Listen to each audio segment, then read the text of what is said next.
मित्र हो, आपलं पुन्हा एकदा त्रिवेज मीडियामध्ये स्वागत। गेल्या काही दिवसांपासून समाज माध्यमांवर वेगवेगळ्या प्रकारे एका गोष्टीची सतत चर्चा होते आहे, ते म्हणजे आंबेडकरी राजकारण, दलित राजकारण आणि या राजकारणातील व्यक्तिमत्व किंवा नेते यांच्या संदर्भात नेमकं काय घडलं पाहिजे, काय असावं, अशी लोकांची खूप मतांतरे आहेत। डॉक्टर बाबासाहेब आंबेडकर यांच्या काळामध्ये शेड्यूल कास्ट फेडरेशनला देखील यश मिळालं, स्वतंत्र मजूर पक्षाला देखील यश मिळालं। पण रिपब्लिकन राजकारण किंवा आंबेडकरोत्तर काळातील राजकारण जे आहे, हे राजकारण यशस्वी होण्याचे अनेक घटक या देशामध्ये आहेत। त्याचं एक प्रातिनिधिक उदाहरण आपल्याला उत्तर प्रदेशच्या माध्यमातून 2007 मध्ये म्हणजे पूर्ण बहुमताची सत्ता 95 पासून आघाडीची आणि 2007 मध्ये बहुजन समाज पक्षाची पूर्ण बहुमताने सत्ता। या संदर्भामध्ये विचारवंतांमध्येही अनेक चर्चा झाल्या। या पक्षाशी अनेक आंबेडकरी विचारवंतांचेही राजकीय मतभेद राहिले।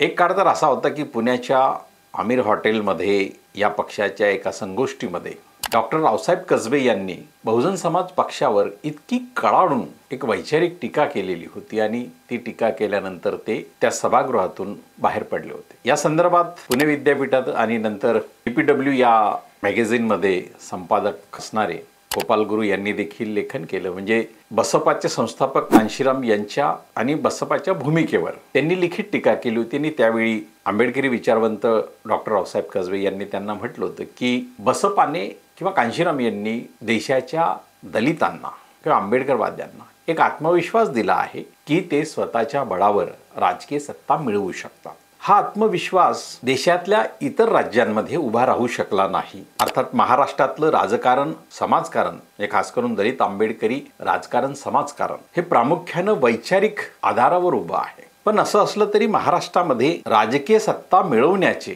जे प्रयोग झाले पाहिजे ते प्रयोग राजकीय पक्षांच्या माध्यमातून झाले असले तरी ते यशस्वी होताना दिसले नाही। अर्थात सुरुवातीच्या काळातला भारतीय रिपब्लिकन पक्ष असेल, नंतर भारी बहुजन महासंघ असेल, दलित पॅन्थरचं जे रिपब्लिकन पार्टीमध्ये रूपांतर झालं, हे सगळे पक्ष आणि नंतर बसपा महाराष्ट्रात देखील आली आणि आता BRSP देखील, या सगळ्या पक्षांना काही मतं मिळतात। अर्थात भारी बहुजन महासंघाला काही लोकप्रतिनिधी म्हणून त्यांना विजय मिळाला होता, त्यांच्या काही जागा, आणि महाराष्ट्राच्या राजकीय सत्तेमध्ये ते सामीलही झाले होते। 98 मध्ये काँग्रेसबरोबर युती करून 4ही गटांना खासदारकी मिळाली। हे सगळं राहिलं, परंतु पक्षाच्या आधारे राजकीय सत्ता मिळवण्याचा जो भाग असतो तो मात्र यशस्वीपणे कोणत्याही पक्षाला राबवता आला नाही। आता का राबवता आला नाही याची अनेक कारण मीमांसा प्रत्यक्ष राजकीय फील्डवर क्षेत्रामध्ये जे कार्य करतात त्यांचा अनुभव व्यापक असतो, त्यांचा त्याग, समर्पण हे सगळं व्यापक असतं, तरी त्या गोष्टींची कुठेतरी चर्चा होते। आणि आज महाराष्ट्राच्या एकूण राजकारणामध्ये आंबेडकरी राजकारण म्हणजे वंचित बहुजन आघाडीच्या माध्यमातून किंवा रिपाईच्या माध्यमातून किंवा BRSPच्या माध्यमातून किंवा जे काही आंबेडकर पक्ष आहेत, बसपा, या सगळ्यांच्या माध्यमातून जे काही प्रतिनिधित्व केलं जात आहे ते प्रतिनिधित्व किंवा ती राजकीय लढाई आजही समाजाला तो आत्मविश्वास देऊ शकलेली नाही की आपण आपल्या राजकीय पक्षांच्या बळावर सत्तेत येऊ। अर्थात ही गोष्ट बसपाच्या दृष्टीनेही तशीच होती, परंतु बसपाने उत्तर प्रदेशमध्ये एक प्रयोग राबवला आणि त्यांनी राजकीय पक्षाऐवजी म्हणजे सुरुवातीला भारतीय जनता पक्षाबरोबर त्यांनी त्या ठिकाणी निवडणुकोत्तर युती घडवली आणि सत्ता काही महिन्यांची मिळवली, आणि त्यानंतर भारतीय जनता पक्ष ज्या शेडजी भटजी यांच्या जातीचा सुरुवातीला ओळखला जात होता त्यातील त्यांनी ब्राह्मण समुदायाबरोबर युती केली आणि राजकीय सत्ता पूर्ण बहुमताने मिळवली। अर्थात 2007 मध्ये EVM पूर्णपणे आलेलं होतं आणि EVMवरच त्या निवडणुका झाल्या। त्यानंतर 2012ला अखिलेश सिंग यादव यांना राजकीय सत्ता मिळाली आणि त्यांची ती सत्ता गेल्यानंतर पुन्हा सपा आणि बसपा हे काही त्या प्रदेशाच्या राजकीय सत्तेत येऊ शकले नाही। अर्थात 2024च्या निवडणुकीत सपाला 34 जागा जरूर मिळाल्या, पण आपला तो चर्चेचा विषय नाही। तर खास करून राजकीय पक्ष यासाठी म्हणजे ज्या बामसेपची स्थापना झाली होती त्याच्या माध्यमातून गैर राजकीय ज्या चळवळी आहेत किंवा ज्या संस्था आहेत त्या जर मजबूत नसतील तर तुमचं राजकारण यशस्वी होणार नाही, अशा प्रकारचं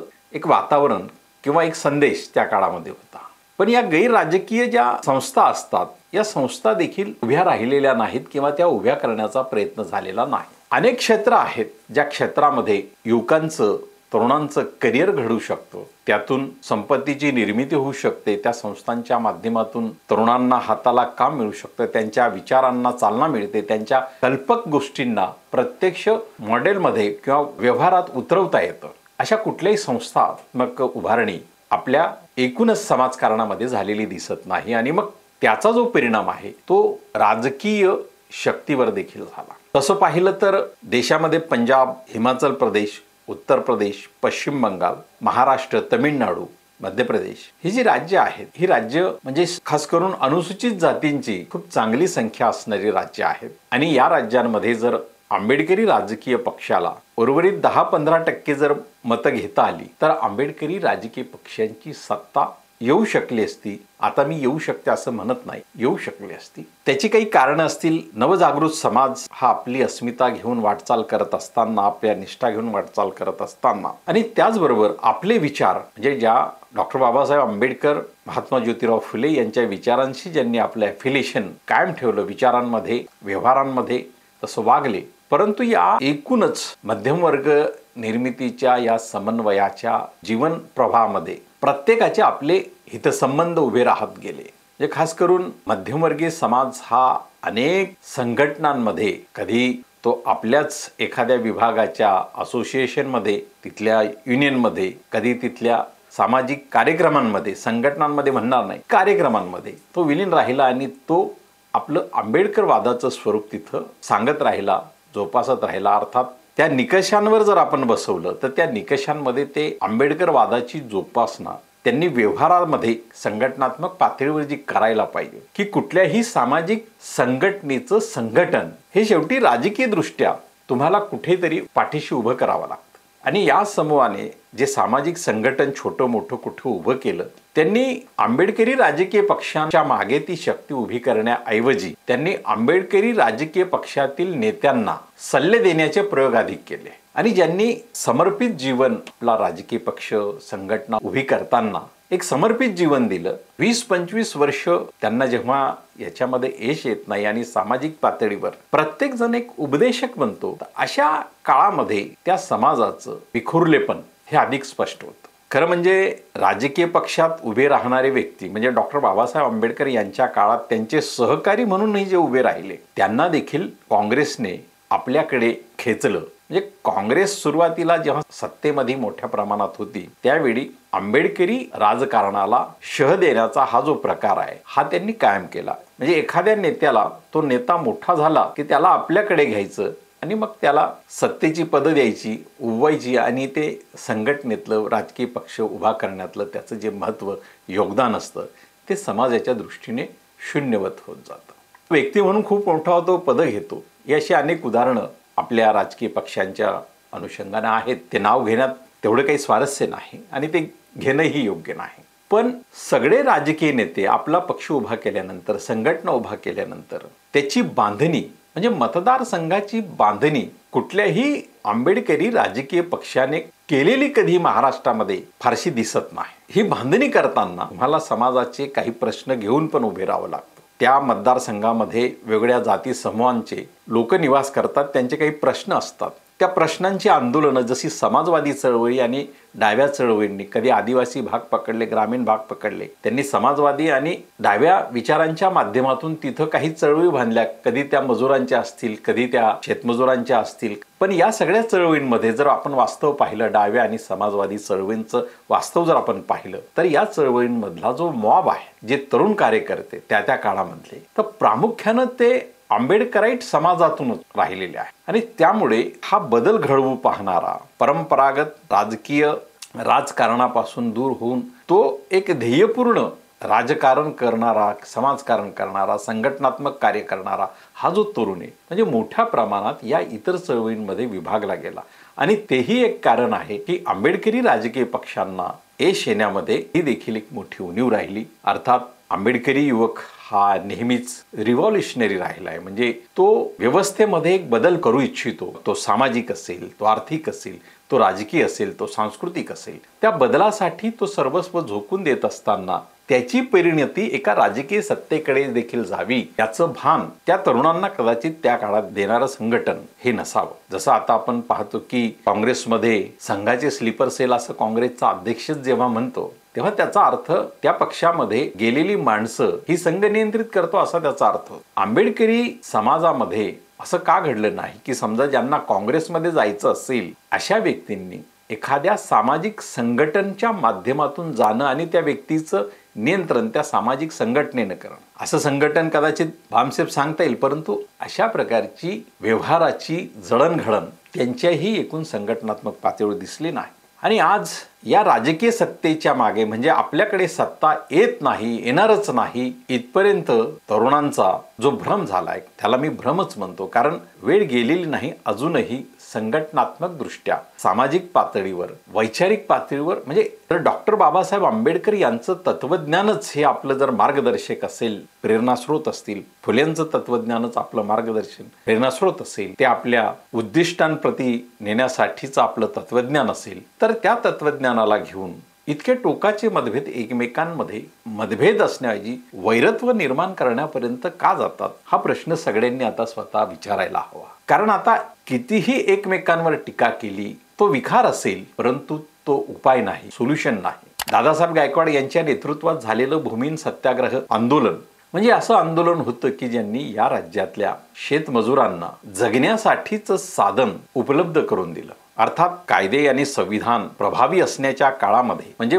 ज्यांच्याकडे अतिरिक्त जमिनी होत्या त्या जमिनी सरकारने जमा करून त्याचं पुनर्वाटप खरं तर भूमिहीनांना करायला हवं होतं, परंतु त्याऐवजी दयेच्या चळवळीला उभी करून, सहानुभूतीची चळवळ उभी करून विनोबा भावे यांच्या माध्यमातून भूतदयेची चळवळ उभी करून जमिनीचं एक गोळा केली, परंतु त्या जमिनींचा विनियोग ही काय झाला हे नंतर कळलं नाही. अलहिदा अशा प्रकारची आंदोलनं म्हणजे ज्या काळामध्ये कायदा आणि संविधान प्रभावीपणे राबवण्याचा एक शासन संस्थेवर प्रभाव होता, समाजाचा, जनतेचा, देशाचा, लोकांचा, आंबेडकरी राजकारणाचा, त्या काळामध्ये या सगळ्या गोष्टी घडवून आणण्यात आपलं दुर्लक्ष झालं किंवा उदासीनता झाली. गायरान जमिनीचा प्रश्न असेल, वन जमिनी हक्काचा प्रश्न असेल, हा सगळा या चळवळींनी लढवला, तो निर्णायक अवस्थेपर्यंतही नेला. परंतु या सगळ्या निर्णायक भूमिका होऊनही त्याचं राजकारणात रूपांतर झालं का किंवा आंबेडकरी राजकीय पक्षांना सत्तेत आणण्यात त्याचं रूपांतर झालं का, तर ही गोष्ट खरे तर संशोधनाची आहे. आणि आज या सगळ्या राजकारणामध्ये कोणाला वाटतं की आता सत्ता येणार नाही, कोण हतबल आहे, मग कोण काँग्रेसकडे जात आहे, कोण भाजपाकडे जात आहे, कोण त्यांच्या सबस्टिट्यूट पक्षांकडे जात आहे. म्हणजे सत्तेच्या मुख्य प्रवाहामध्ये जे जे पक्ष सामील आहेत त्यांच्या माध्यमातून प्रवेश करून जात आहेत. येणाऱ्या काळामध्ये कदाचित सत्ता बदलली तर त्या अनुषंगाने काँग्रेस आणि त्यांच्या मित्रपक्षांच्या बाजूने तिकडे प्रवाह जाण्याचं हे चाललेलं आहे. पण याही काळामध्ये स्वतंत्रपणे सामाजिक लढा देणारे, सामाजिक चळवळ करणारे आंबेडकरी युवा कदाचित 40शी पार असतील, 50शी पार असतील, पण ते लढता आहेत, करता आहेत. आंबेडकरी राजकारणावर टीका टिप्पणी होत असली तरी आत्मचिंतन करण्याची वेळ अजून निघून गेलेली नाही. अर्थात या सगळ्या भूमिका आपल्याला आवडतीलच असं नाही, परंतु कुठेतरी सुरुवात एकमैतीची झाली पाहिजे. आणि ही एकमैता म्हणजे महात्मा फुले यांना राष्ट्राची एकमैता हवी, परंतु ती आपण प्रवर्गामधूनच जरी किंवा एखाद्या जाती समूहातून एकमैता सुरू करण्याचा जर प्रयत्न केला तर त्या दिशेने चालण्यासाठी एक पाऊल जर कोणी उचललं तर त्या प्रवाहाच्या दिशेने दुसरं पाऊल उचलण्यासाठी निश्चितपणे समूह येईल. आणि मला वाटतं आज राजकीय सत्ता आपण मिळवू शकत नाही अशी जी निराशा तरुणांच्या समाजाच्या मनावर बिंबली आहे, ती कुठेतरी येणाऱ्या काळामध्ये तिला ध्वस्त करण्याचं, तिला मोडण्याचं, ती चूक ठरवण्याचं यशस्वीपणे एक समाजकारणच्या माध्यमातून एक राजकारण पुढे नेता येऊ शकतं. हा आजही विश्वास लढाऊ कार्यकर्त्यांना आहे.